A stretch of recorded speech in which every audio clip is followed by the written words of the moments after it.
Assalomu alaykum. Zuhurda Musofir kanalida ish qidirib yurgan aka-opa singillarimiz. Mana sizlarga yana ish bor. Bu safar ham Moskvadan, ham Moskovskiy oblastdan ish qidirib yurgan aka-opa singillarimiz uchun 18 dan 47 yoshgacha skalatdan emas, bu safar restorandan, KFC restoranlariga endi o'zbeklar ham, tojiklar ham, qirg'izlar ham bemalol ishga kirsa bo'ladi. Hop, bu yerda sizlarga juda ham qulaylik taraflari kompaniya tomonidan 2-3 mahal ovqat bepul beriladi.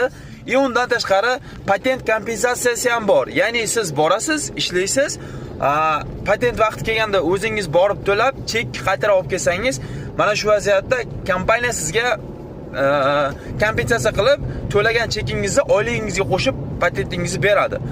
Endi bu KFC restoranlari bilasizlar, ham Moskva, ham Moskovskiy oblast butun Rossiya territoriyasida joylashgan.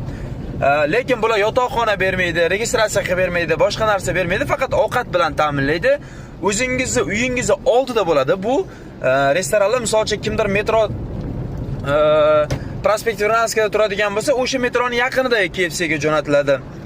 Yoki kimdir oblast patenti bo'lib Podolskda yashaydigan bo'lsa, Podolskga jo'natiladi. Mana shunaqa uyingizni oldidan qatnab borib ishlab kelaverasizlar.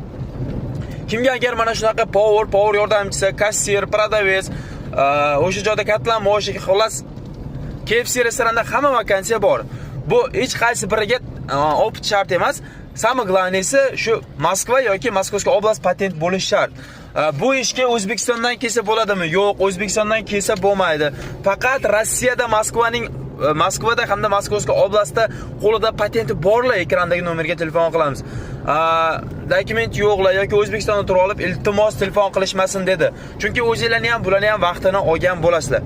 Oyliklariga keladigan bo'lsak, oyliklari soat bay to'lanadi. Soatiga 260 rubldan boshlab har oyiga ko'tarilib ketaveradi. 280, 290, 300 mana shunaqa opitga qarab oylik ko'tarilib ketadi. Minimum oylik 80 ming rubldan boshlab 120 ming, 130 ming rublgacha ishlab topish mumkin. Bu albatta o'zingizni harakatingizga bog'liq. Qancha ishni tez o'rganib, qancha o'sha lavozimingiz ko'tarilgan sari oyligingiz ko'tarilib ketaveradi. Mana shunaqa imkoniyatdan foydalanish uchun albatta kimga ish kerak bo'lsa, ekrandagi quyidagi ko'rsatilgan nomerlarimizga aloqaga chiqinglar. Albatta videomizni manfaatli bo'lishi uchun Rossiyada ish qidirib yurgan aka-opa singillarimizga jo'natib qo'yinglar. Oyliklari bir oyda 2 marta ofitsialniy ish trudodagor выделение albatta kompaniya tomonidan beriladi. Hech qanaqa muammosi yo'q.